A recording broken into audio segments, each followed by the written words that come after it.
Love, this somewhat indescribable, indefinable term.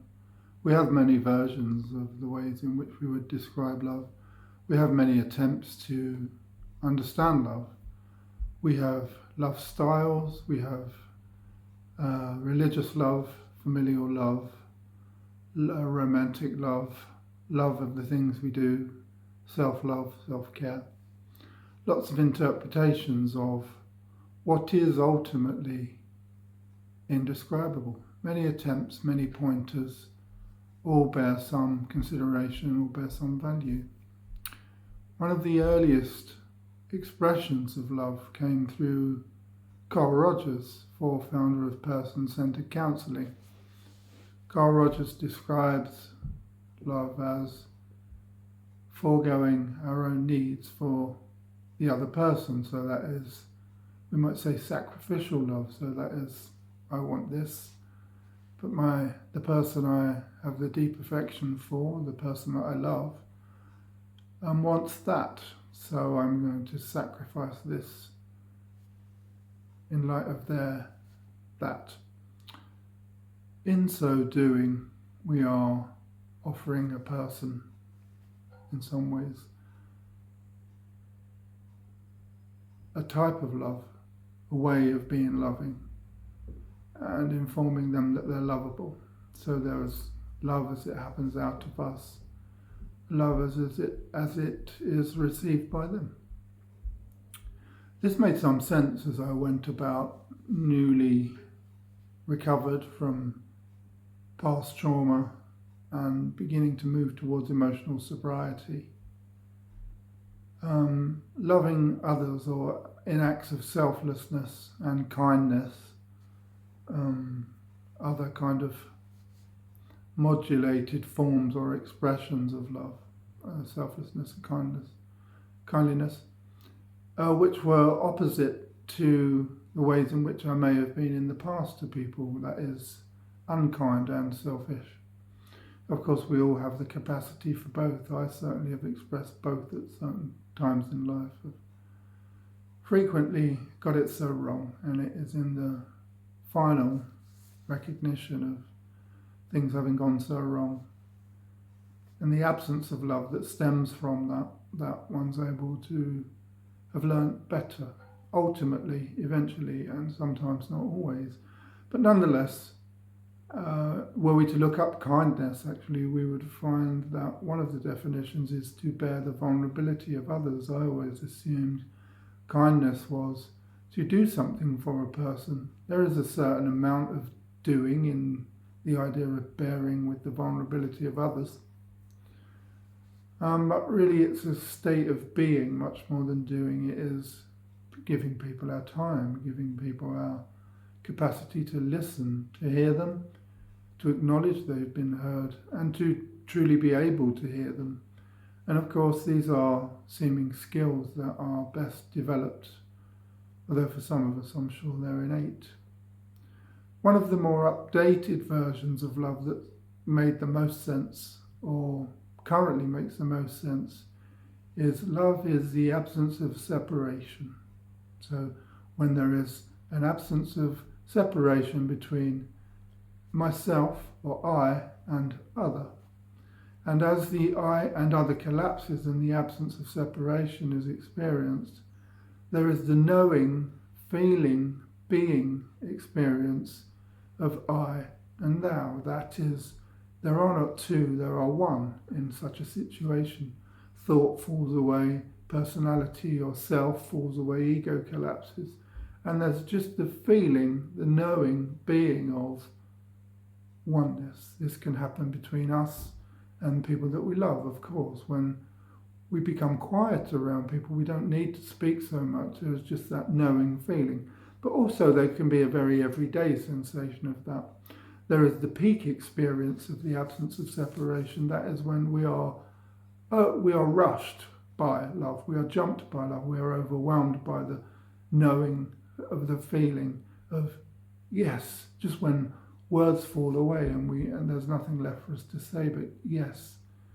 There is the falling in love that precedes that sense of excitement in romantic love that moves us towards that deep feeling of love that happens later on in romantic love, where love asks more of us than just poetry, prose, and the kind of poetic period of love. When it asks us for more sacrificial experiences of love, asks us to be more giving, asks us to bear with the other person's vulnerability and frustration. Then this is romantic love, of course. Then there is familial love, love of children, love of family.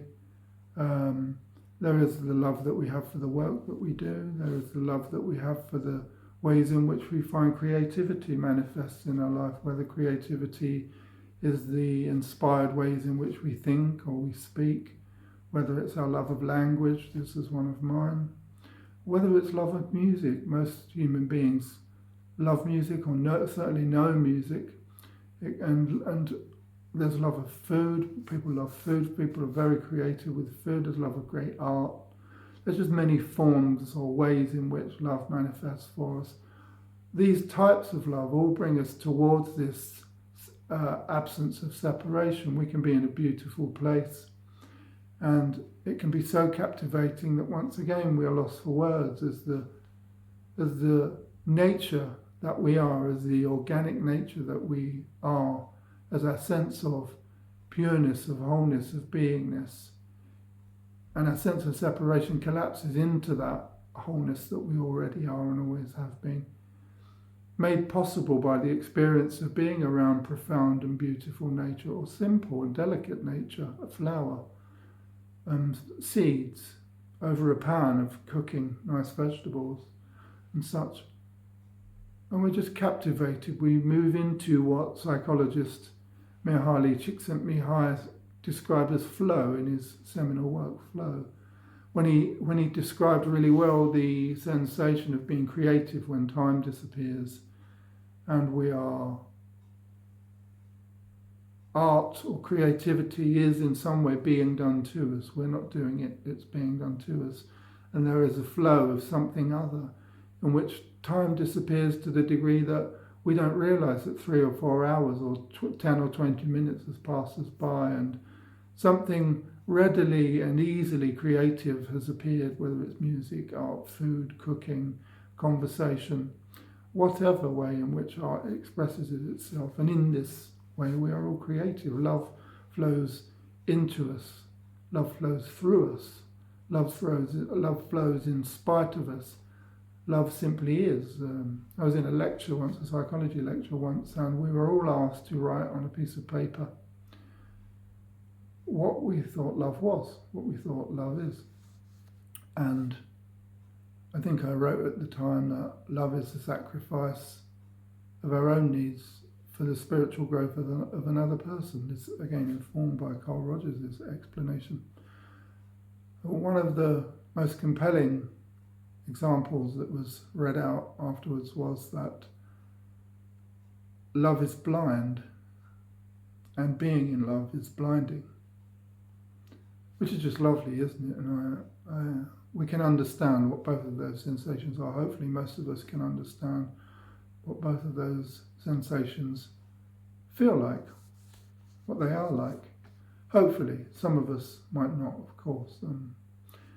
And then there's a kind of subjective interpretation of how we feel love manifests for us in our lives, or the absence of it, and our cultural and social and familial ideas of what love is. Sometimes we demand love. Sometimes we spend our entire lives, I spent much of the first half of life trying to get love, to find love, from a kind of place of codependency and a sense of lack that I carried with me in my personality, in the ego, trying to fill a void with what was compulsiveness and dependency, putting things into an apparent emptiness inside of me, trying to fill a void left by the loss of my mother as a child. I kept trying to put feminine energy into that, trying to put substances into that, trying to put experiences into that in order to fill that, to feel a sense of connection and love, and to overcome the longing and the sense of lack. later on, much later on, I found that the void was fundamentally and inherently made of love anyway. The emptiness was a great light shining, was my own sense of being, but being young and living out of a sense of ego, I had no way to articulate or to understand or comprehend or explore a narrative around what that inner void was, which was light all along, but interpreted by the sensed ego as darkness. And coming to the fullness of that, coming to a place of realization and recognition of one's most deepest and inherent sense of beingness as being love in itself, not an objective love, not a descriptive love, not something, as I've tried here with so many words to describe something that ultimately is indescribable, not something that had objective qualities with which to discuss it. I could only ever say, it is like, it seems like, it feels like. So I could only ever approximate that own sense of my own self, myself, or the space that I was, that I had never not once been. The eye of the ego, the eye of the world through which our sensory experience helps us navigate time, relationships, objects, people, places and things. So through our senses we see all of that, and we create a narrative story that we are the knower of on the inside, in order to try and create meaning, definition and purpose whilst we're here on this apparent plane.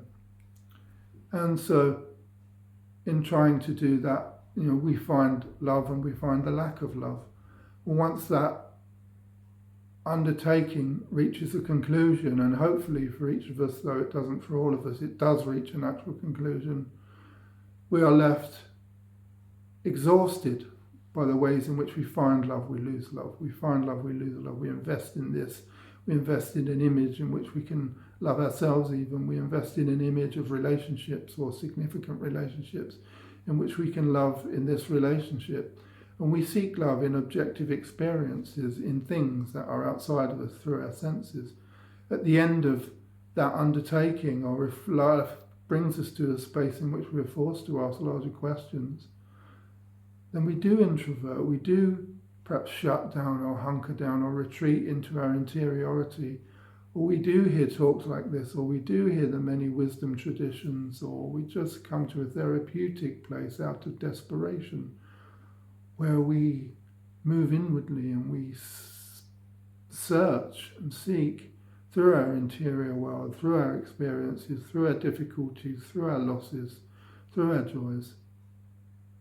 Ultimately, whatever method or pathway we use will come to the same conclusion. At the most mature outcome of all such undertaking, we come to a stillness, an ever-present, never once absent stillness that is our very being. Resources like prayer, silent prayer, contemplation, meditation, mindfulness, being, non-dual pointing, will all bring us good therapy, good philosophy, good psychology. If it moves us beyond simply trying to create a new ego, an updated ego, a better sense of self, or the terminal best version of myself I've ever been, which are all great and good, but there's more. Trust me, there's more. Keep moving before that. What is the best version of myself known in? Who is the knower of the best version of myself? The self is an object. We are the knower of the self. We are the subject that knows the object of our sense of self. Once we explore and we discover and we recover and recognize that sense of self, we come to our innate sense of being that we were when we were a child, that we were as a teenager, that we were when we fell in love, that we were when love dissipated, that we were when we worked in this place, that we knew these people, that we partied here, and that we lived there. But that sense of I, that sense of our being, that the word I and being point to, is the undivided, indivisible sense of ourself.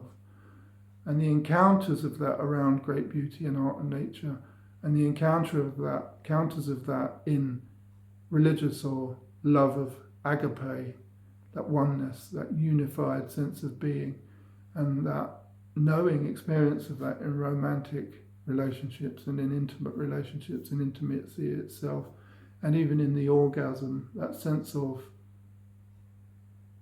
peak beingness, that spontaneous love, is love manifest as love as we are.